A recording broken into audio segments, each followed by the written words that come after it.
Hello, good evening. Can you hear me?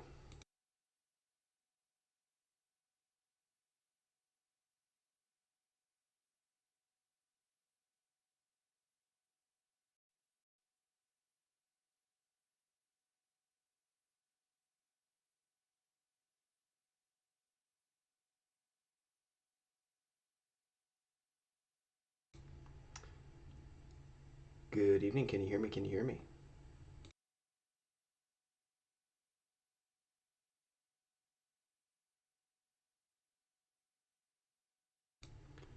Sorry for the slow start here, folks. We had a work crew next door, and I think they cut our cable for a while. So wasn't sure if we were going to make it, but they seem to be done. Yes, you can hear me. Fantastic. They seem to be done. Hopefully, we won't have any additional interruptions.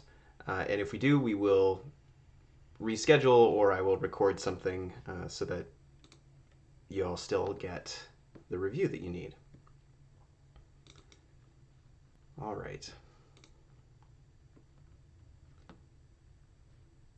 Let's go ahead and jump into the worksheet here.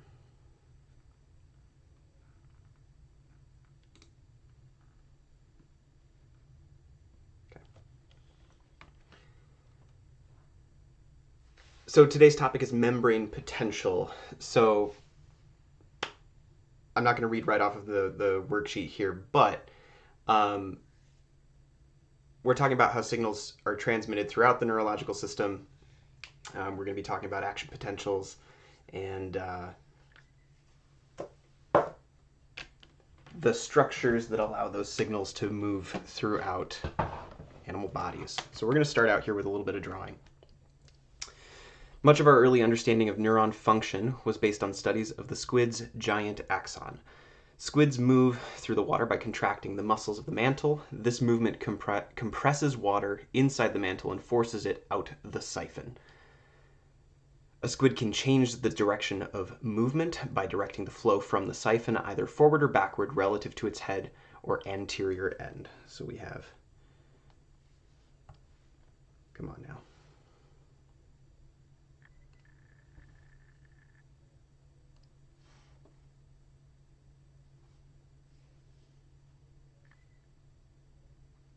All right, moving this direction, water gets compressed and shot out the siphon. In which direction would the squid move if water flow from the siphon were directed towards the head end of the organism? Okay, so it looks like, so the siphon is flexible. In which direction would the squid move if water flow from the siphon were directed toward the head end of the organism? So water flows out the siphon, propelling it through the water, presumably, in the direction of the head. So this seems a little unclear at first, but the answer here is the squid would move backwards or towards its tail end. All right, so we have tail, head. So if the siphon's directed towards the head, that would move it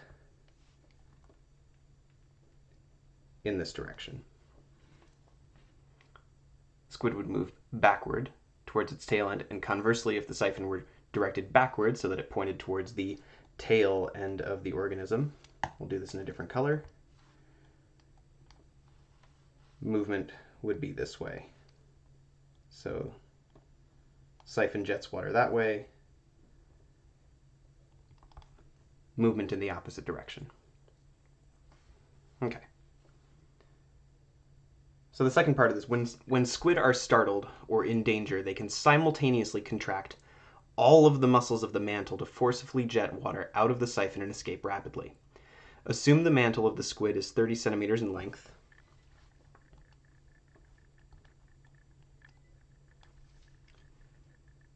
Or about 12 inches, and the distance from the brain to the mantle opening is another 8 centimeters, about 3 inches. So for all muscles of the mantle to contract simultaneously, a nerve signal sent from the brain must reach all parts of the mantle at the same time. On the diagram of the squid above, draw 3 neurons. Assume all of them originate from the ganglion indicated, and the ganglion is stimulated by action of a single motor neuron from the brain. Neuron 1 innervates the mantle muscles nearest the brain, and neuron 2 innervates the muscles in the mid-region of the mantle. Neuron 3 innervates the muscles at the tail end of the mantle. All right, we're going to get rid of some of this.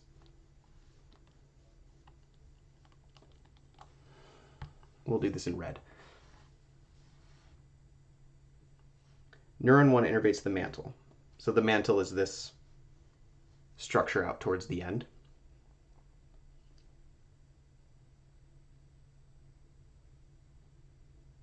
Nearest to the brain. Okay, so presumably our brain is closest to the eyeball here.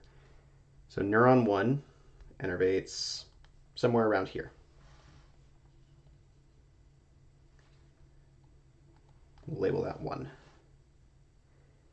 Neuron 2 innervates the muscles of the mid region of the mantle, so let's presume somewhere in here. And actually, I'm going to make this a different size, and this will make more sense in a moment.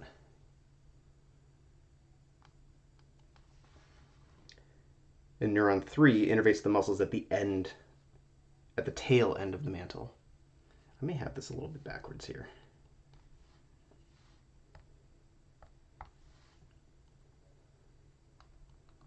So that's our third neuron.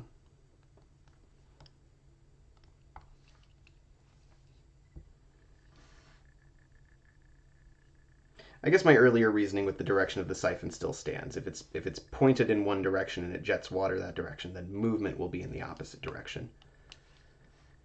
This, I guess, is the tail of the mantle, based on this language.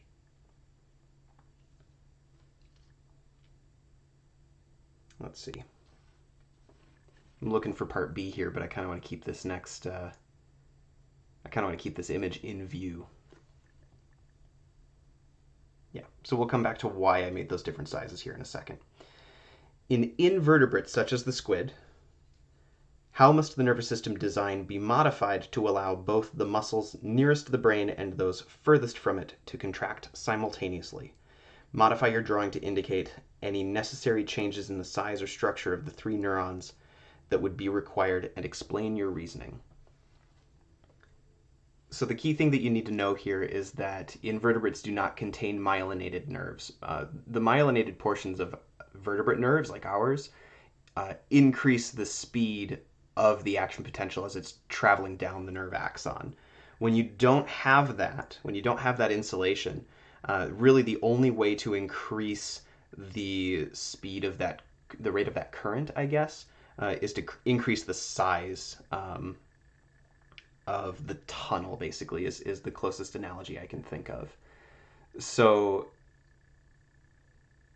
in myelinated nerves, the speed of neurotransmission is modulated by the changes in the size of the different axons or neurons innervating the muscles. And in this case, those innervating the muscles of the mantle. So in general, your drawing should indicate that neuron 1 is the shortest and narrowest in diameter. Neuron 2 is of intermediate length and intermediate diameter. And neuron 3, as we've drawn here, would be the longest and have the greatest diameter. And this would be approximately 1 millimeter in a squid, just so that we have some frame of reference. In our gen physics courses right now, we're actually doing the calculations of how to measure the current through a wire and things like that. And part of the calculation is this cross-sectional area. So if this is our cable, in this case an axon, and this shaded portion is our neuron, by calculating this volume versus surface area, you can start to calculate your charge. And I don't have that formula handy, or else I would include it. But that gives you kind of that would give you the mathematical basis for why this is true.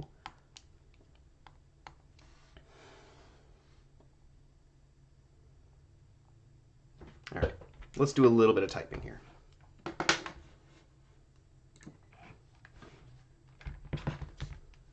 Maybe. Awesome. Invertebrates do not contain myelinated nerves. As a result, the speed of nerve transmission is modulated by changes in the size of the different axons or neurons innervating the muscles. In this case, those innervating the muscles of the mantle. in general, the drawing should indicate that neuron 1 is the shortest and narrowest in diameter. Neuron 3 would be the longest and the greatest diameter. Neuron 2 would be intermediate in both respects. Cool.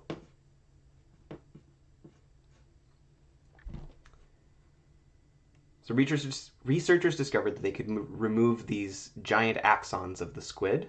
And with some skill, these axons could be maintained outside of the body if held in ion solutions of the same concentrations as the squid's extracellular fluids. If stimulated with a microelectrode, these isolated axons would generate action potentials. By recording the potential difference between one electrode on the axon versus one of the fluid bathing the axon, researchers could also record the potential difference at rest and any change in potential difference that occurred as a nerve impulse or action potential was generated. The ion concentrations the researchers recorded for the squid neuron is listed in the following table.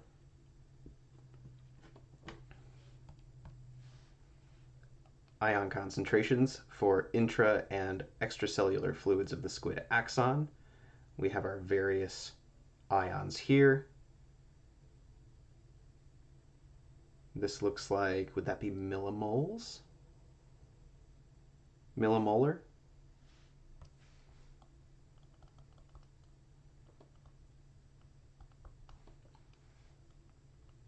Molar being moles per liter, I believe. Some of these ion concentrations for the human are listed in the table below. So again, ion concentration for intra and extracellular fluids of the human axon. Sodium and potassium are the two ions of interest in humans. Then we've got this beast of an equation. Using the Nernst equation, calculate the equilibrium potential for potassium and sodium in the human. I'm going to be perfectly transparent with y'all. I haven't looked at this since I was in Principles of Biology, which was a year ago. So we're going to go nice and slow through this. And I'm going to start here on my right-hand margin. So enter the ion equals 58 millivolts over Z times, zoom in a little bit here,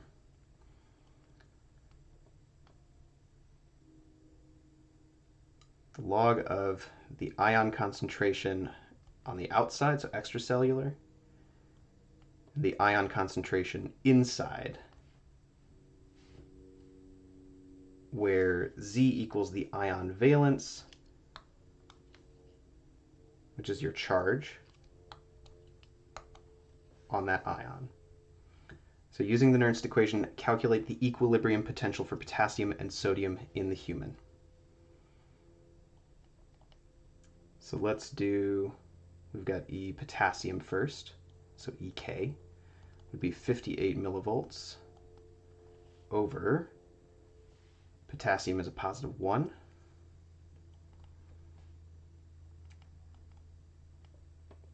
times log extracellular is 150 millimolar over 15 millimolar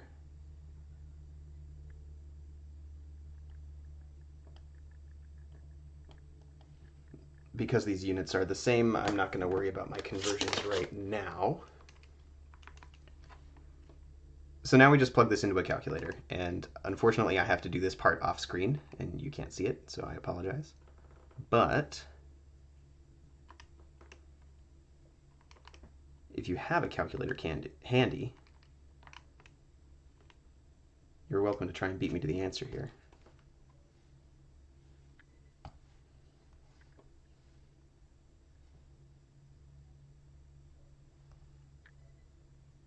And I totally went with the concentrations of sodium and not potassium first. and I appear to have gotten them backwards based on my key. I totally did.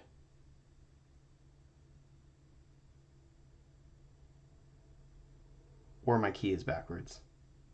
All right, first things first, I'm going to correct this.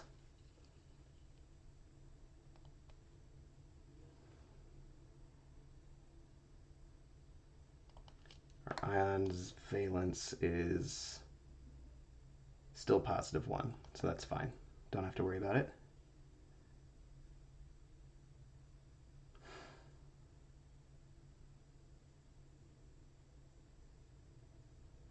I think my key might be backwards.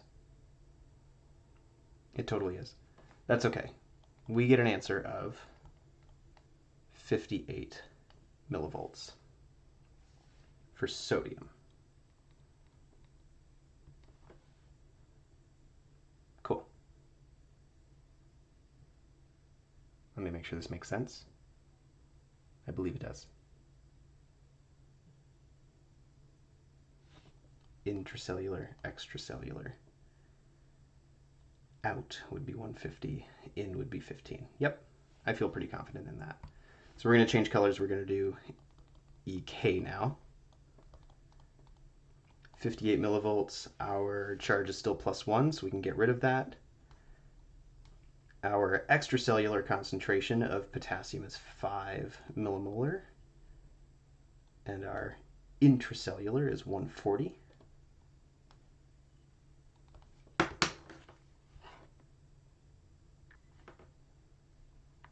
(58) times log quantity 5/140 equals negative 83.935 millivolts. It's about 84. Negative 84 millivolts.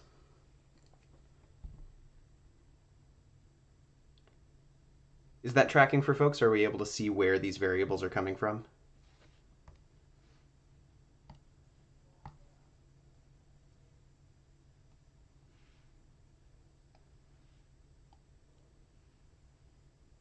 Beep. Right there.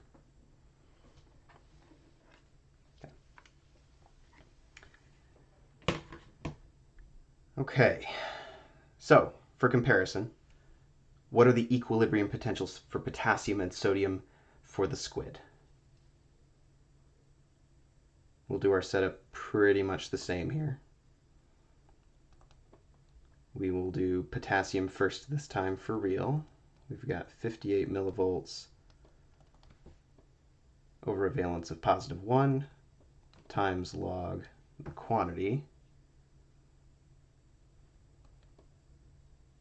Extracellular over intracellular. Our extracellular value for the squid will be 20/400.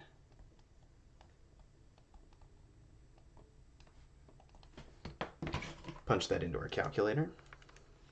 58 times log the quantity 20/400. I got negative 75.5, which appears to align with my answer key. If anybody gets a different answer here, do shout it out here. And again, we'll go with a different color.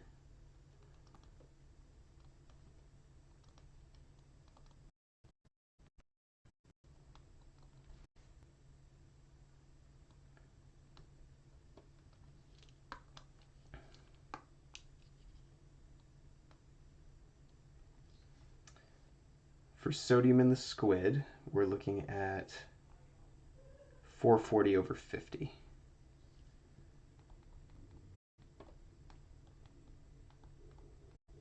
Millimolar equals 58 times log the quantity 440/50 equals 54.8 millivolts.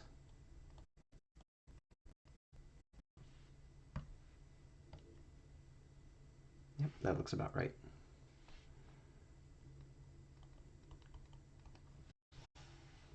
Cool. So what we learned from these experiments with the squid is that the values in this range are typical for most neurons. The difference in actual concentrations of the ions human systems versus squid can be accounted for because the squid is a marine organism. The sodium and potassium concentrations in the ocean are approximately 469 millimolar and 10 millimolar respectively, but otherwise these values are remarkably similar, which is pretty cool. So in a typical neuron, which ion has the greatest influence on the membrane potential at rest? In other words, flux of which ion contributes the most to the resting membrane potential, and explain why this occurs. So at rest, almost all of the sodium voltage gated channels are closed. However, although most of the potassium voltage gated channels are closed, some potassium channels are open. And as a result, potassium can move down its chemical concentration gradient out of the axon. However, the resting potential is seldom equal to the equilibrium potential. I'm doing a lot of talking here. We should do some writing while we're doing this. Okay. At rest, almost all sodium voltage gated channels are closed. However, although most of the potassium voltage gated channels are closed, some potassium channels are open. As a result, potassium can move down its chemical concentration gradient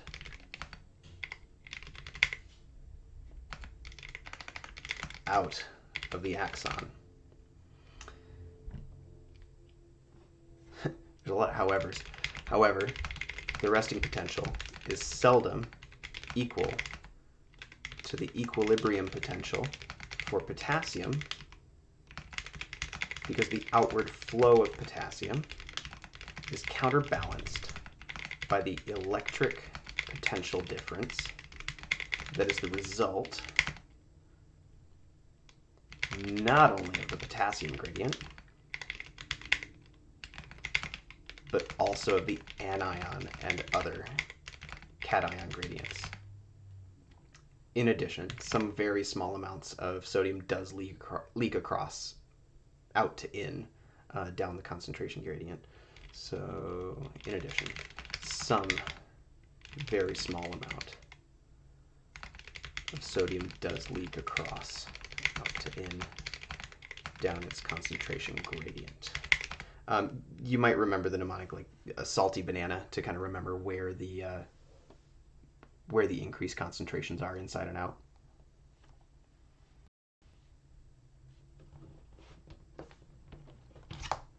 Sodium concentration is greater outside human neurons. Potassium concentration is greatest inside, so salty banana.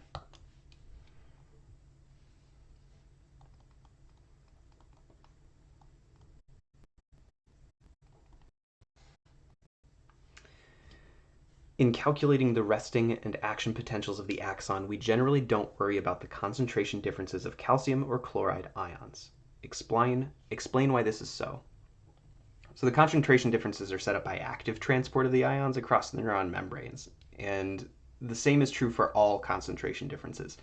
In general, we're not concerned with the concentration differences of calcium and chloride ions because the neuron membrane is essentially impermeable to these under normal conditions. Let's go ahead and write that. In general,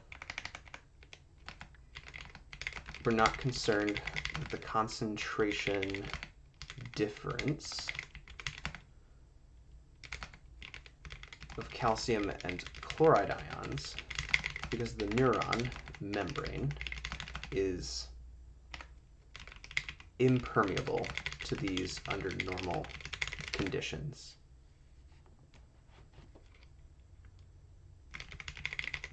Concentration differences are set up by active transport of the ions across the neuron membranes.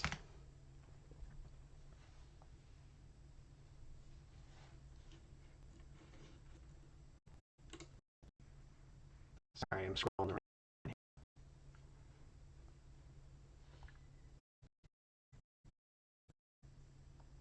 Okay, what happened here?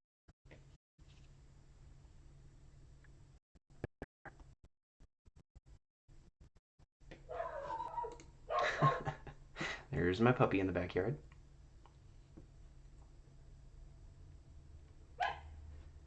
What effects would the following changes in extracellular potassium concentration be likely to have on the resting membrane potential of neurons in a human? A. Change the extracellular potassium ion concentration from 5 millimolar to 2 millimolar. So we can do this quantitatively and do our Nernst equation again. The short answer is this would hyperpolarize the cell, making it difficult to generate an action potential.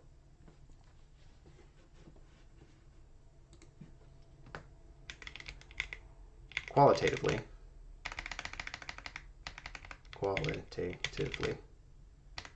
this would hyperpolarize the cell, making it more difficult to generate an action potential.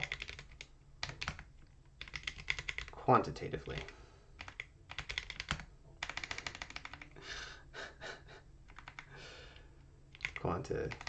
Hang on.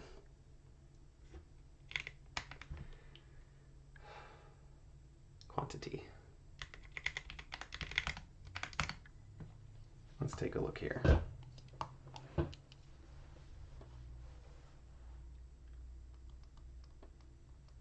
(58/1) times log the quantity 20/140. Is that right? No, 2. Equals about 107 millivolts.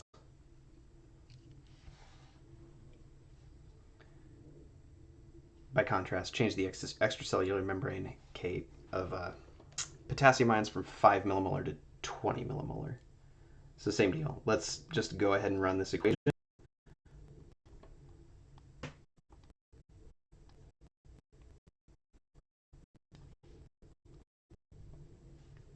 And we should get a value negative 49 millivolts. So the normal potassium equilibrium potential is negative 90 millivolts, and changing the external potassium concentration to 20 millimolar would most likely change the equilibrium potential enough to bring it above threshold. And as a result, all of the neurons in the body would fire, and death would probably be the result.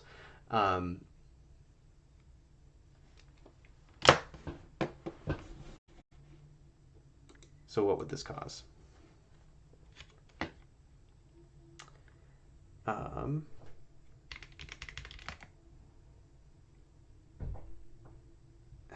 Let's see.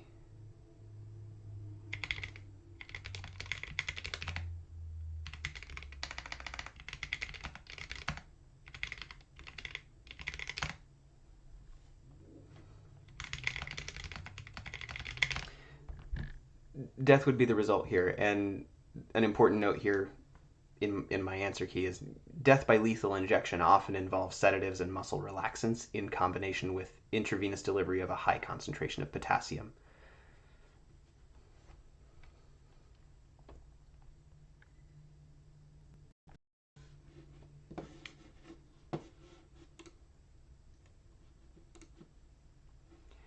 So how do neurons function to transmit information?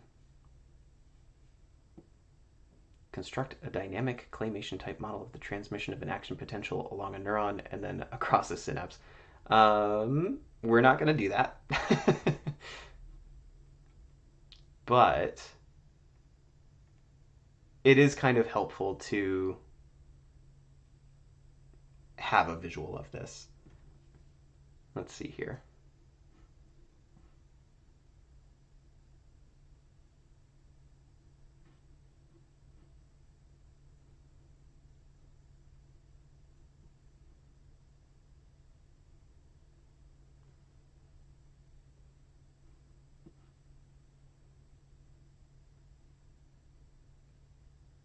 What I'm going to encourage you to do is find the relevant chapter in your textbook and look at the images there because they are really, really fantastic. Um, Flashcard them, read every bit of text that is on them, try and understand them. Um, the Campbell Biology book is really, really good in this regard. And my memory of these chapters from last year was, I mean, this stuff is just really, really darn cool to me. Um, so we're not going to do our little animation here because, one, it's not practical with the setup that I have currently, and we also don't have time. What I can do is spend 2 seconds looking for an animation of this for you.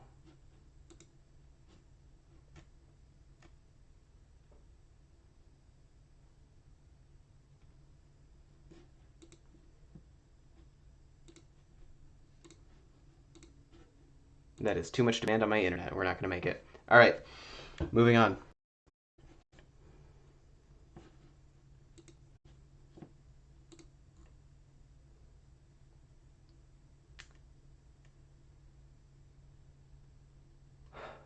All cells maintain an ionic and therefore electrical potential difference across their membranes. In most cells, this potential difference is between -50 and -100 millivolts.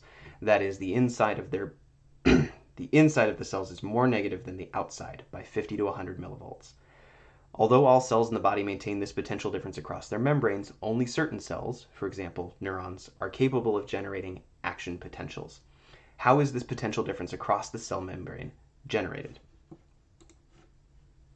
And the answer is simply differences in ion concentration having different charges. And we talked about active transport earlier. So sodium, potassium, oh boy, pumps in cell membranes actively pump sodium ions out of cells and potassium ions into cells. In general, for every 3 sodium ions pumped out, 2 potassium ions are pumped into the cell. And as a result, the inside of the cell contains fewer positively charged ions than the outside.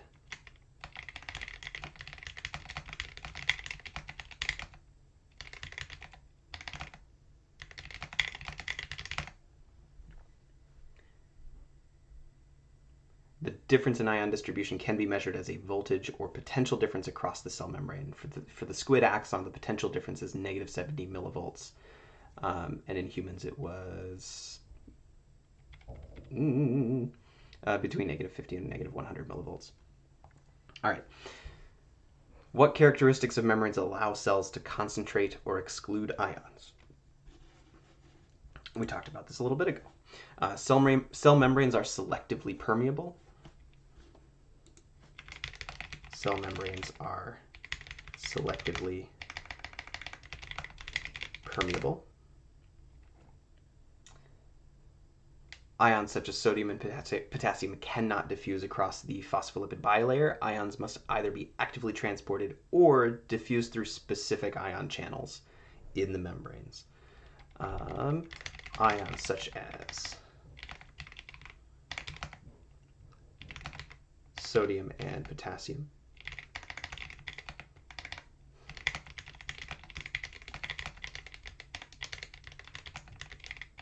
cannot diffuse across the phospholipid bilayer. Ions must be actively transported or diffuse through specific ion channels in the membranes. And the ratio of sodium to potassium ions can also affect the relative concentrations of ions in the cells. Remember, given every opportunity, if there are no obstacles in their path, no impermeable membranes, if they're given enough of these leak channels, the passive ones, these ions will always diffuse down their concentration gradient. That is, they will go from high concentration to areas of low concentration.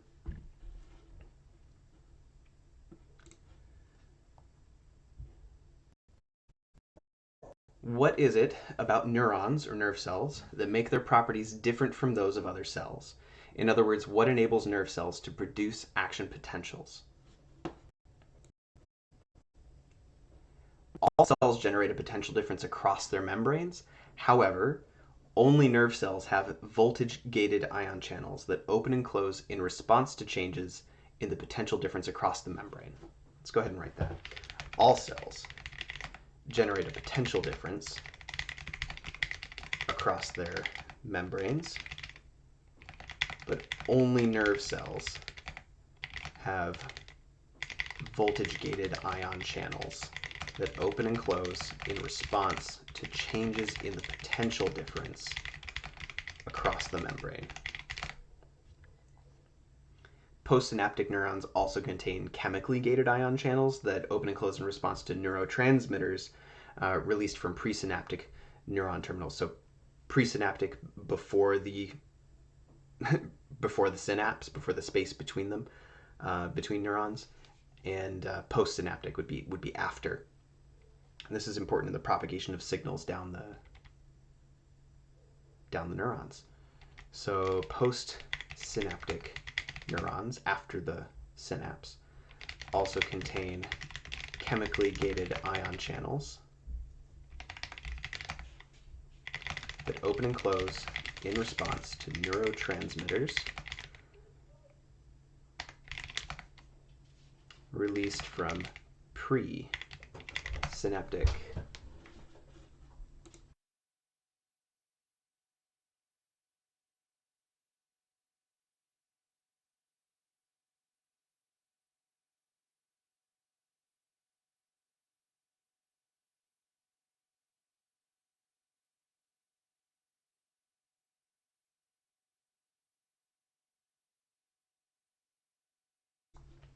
Sorry about that, folks. How is an action potential started and propagated? I'm going to say this again. Refer to your textbooks. Specifically, 43.7. Keep in mind that all of the following responses are recorded at a single site on the axon.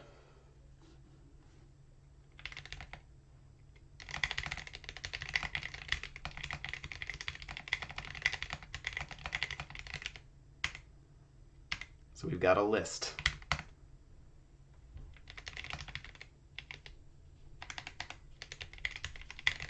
Local depolarization in the neuron membrane opens some of the sodium gates, and sodium ions diffuse into the axon.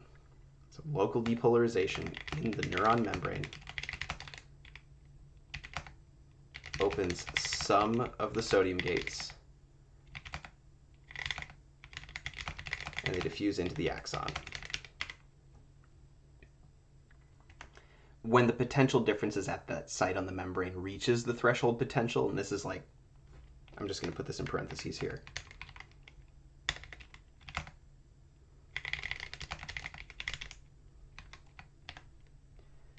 When it reaches that threshold potential, the sodium activation gates at the site all open, and sodium ions diffuse down the concentration gradient. During this time, the potassium gates remain closed.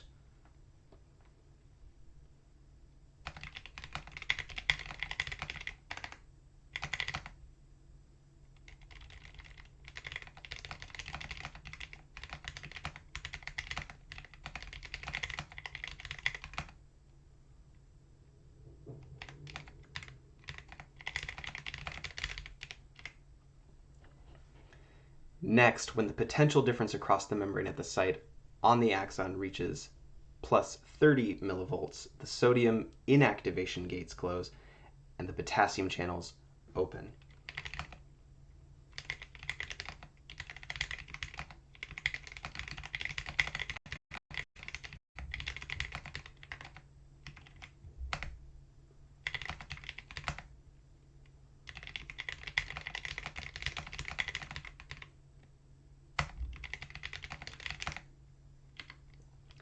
Potassium ion ions then move out of this region of the axon down the concentration gradient. And this region of the site is repolarized. This region or site is repolarized.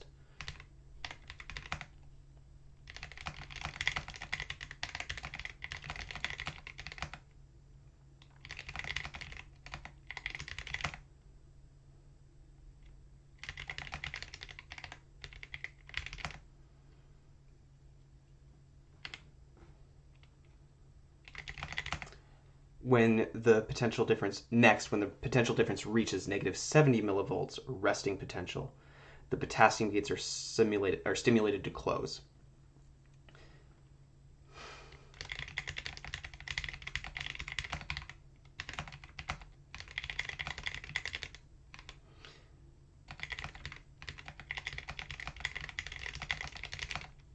I'm going to go ahead and put a highlight on this.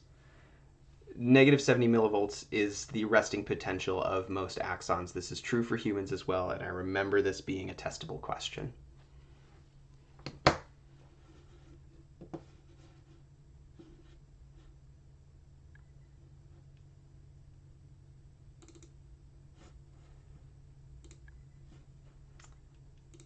Gates are stimulated to close.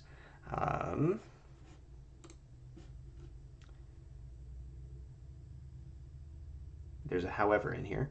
The potassium gates are slow in closing, which produces the characteristic undershoot. So during this time, both the sodium activation and inactivation gates are closed.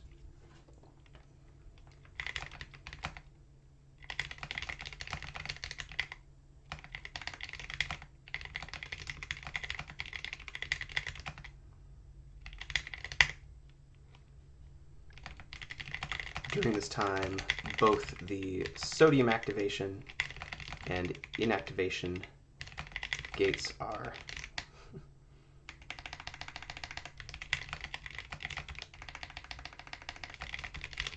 closed. This is the refractory period. This is another important vocab word. So during the refractory period, the axon can't accept another signal, basically. So when the sodium inactivation gates are closed, the neuron is insensitive to depolarization. This limits the number of action potentials that can be generated per unit time. The refractory period also helps explain why action potentials normally travel in only one direction along the axon.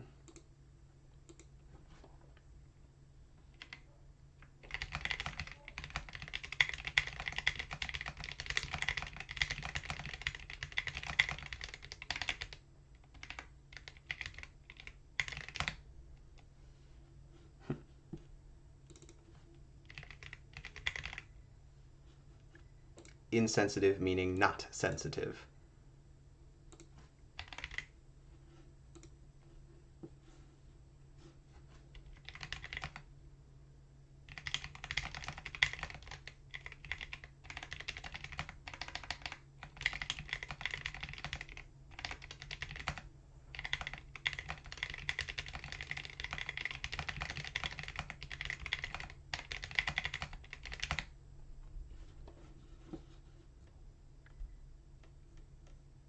We're closing in on the end here. We're probably going to go a little bit beyond the hour.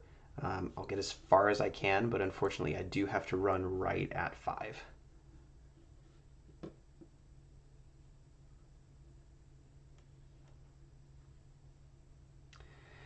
Does generating an action potential require any direct or indirect energy input? If so, when and where is the energy used? Other than whatever energy is required to generate a depolarizing stimulus, no direct energy input is required to generate an action potential. Energy is required indirectly to fuel the action of the sodium-potassium pumps, which generate the potential difference across the membrane. So it's a pretty efficient process for transmitting information.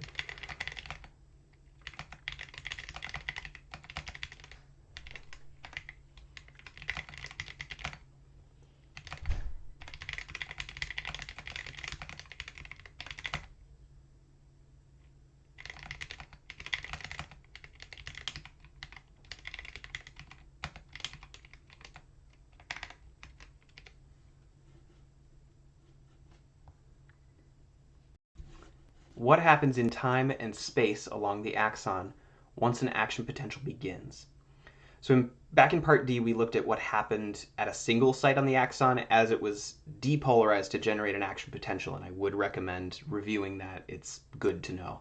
At the height of the action potential, which is about plus 30 millivolts, the inside of the axon is more positive than the outside, at least at this one point.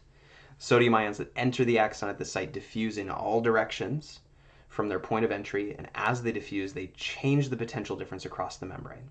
So the next site on the axon reaches threshold potential, and its sodium activation gates open. An action potential is generated. The sodium ions that enter at this site diffuse in all directions and depolarize the next part of the axon, generating an action potential. So this repeats along the entire length of the axon. Let's go ahead and write that.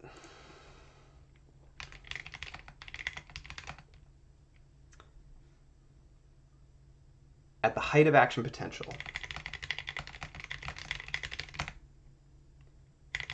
inside of the axon is more positive than the outside at this one point.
And on it goes, repeating forever.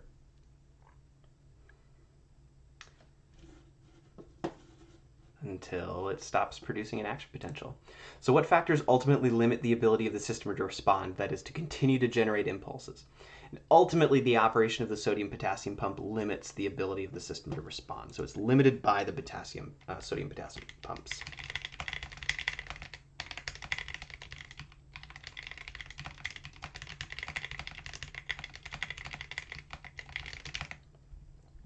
The sodium-potassium pump establishes the potential difference, negative 70 millivolts, for example, at rest, across the neuron membrane. In experimental situations, isolated neurons are used to generate and record action potentials.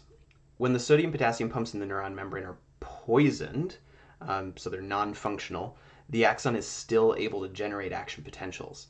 In some cases, up to several hundred action potentials. And this occurs because the number of sodium and potassium ions that move across the membranes during an action potential is very small.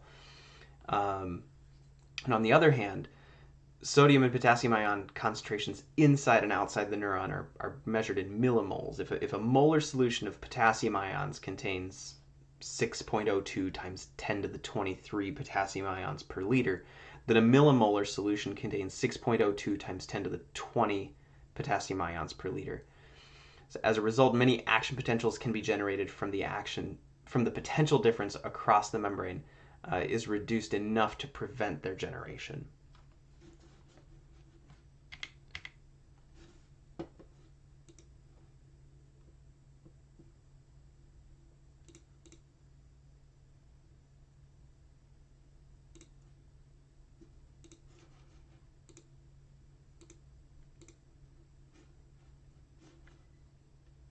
Charging ahead. If an axon is stimulated in the middle of its length, nerve signals, or action potentials, will move out from the point of stimulus in both directions. Normally, however, nerve signals move in only one direction along neurons. explain.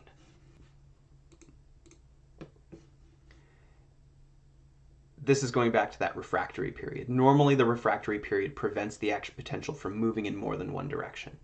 When an axon is artificially stimulated at any point along its length, however, no refractory period exists, so action potentials are generated in both directions.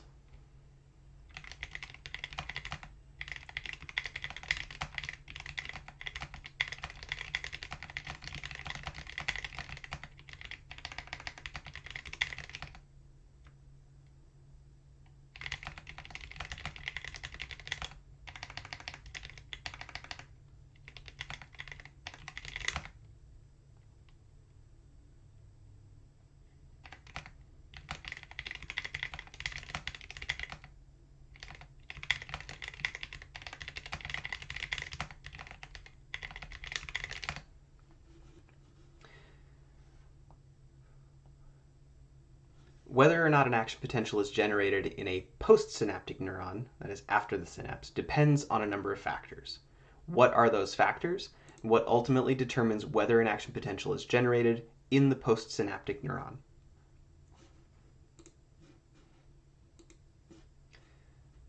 So whether or not an action potential is generated in a postsynaptic neuron depends on, 1, the type of neurotransmitter,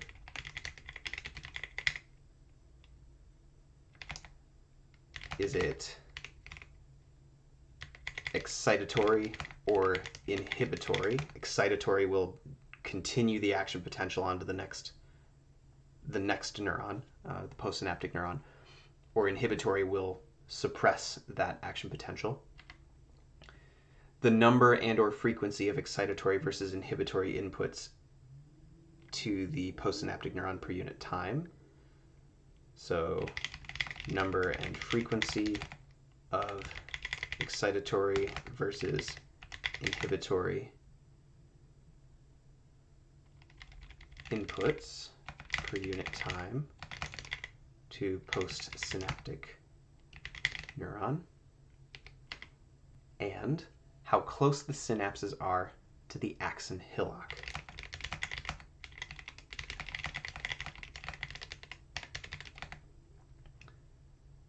If the combinations of all of these inputs depolarizes the postsynaptic neuron to threshold level, then an action potential is generated.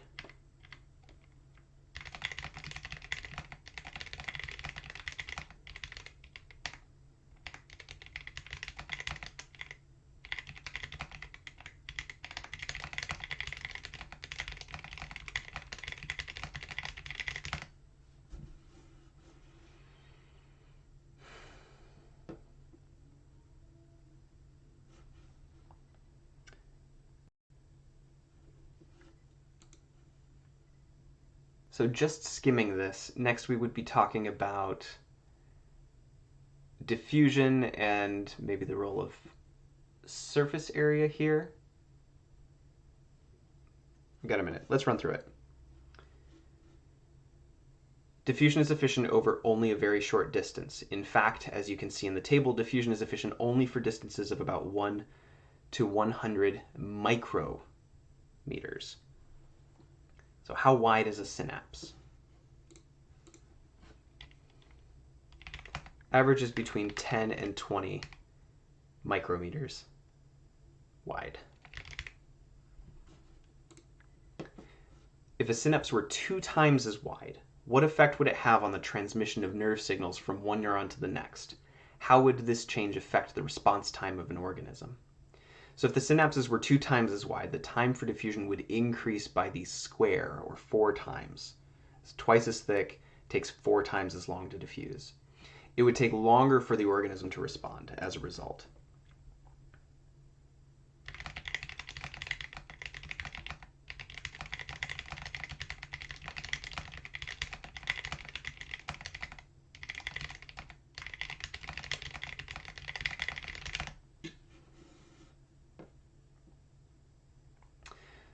Important note here.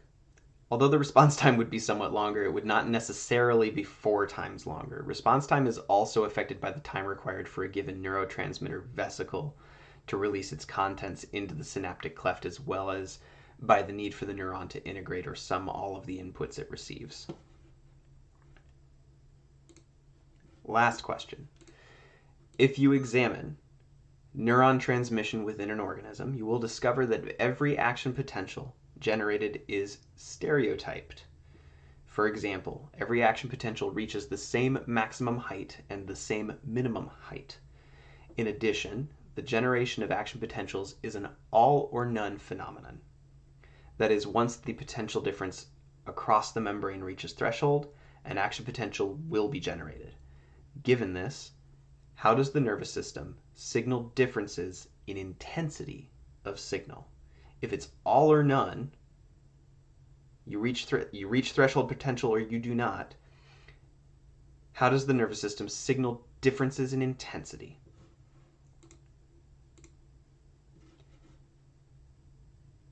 The intensity of the signal is generally determined by the number of action potentials fired per unit time along a given neuron. So frequency of action potentials, the total number of neurons firing per unit time, or both.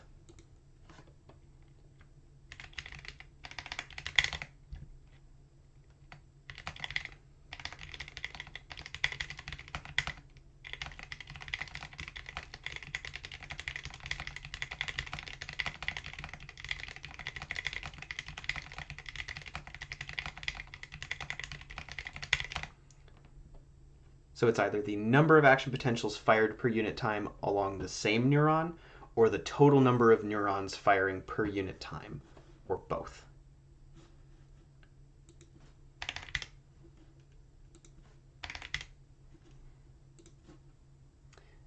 Thanks everybody for your attention. Good luck this week. Don't forget to submit those worksheets.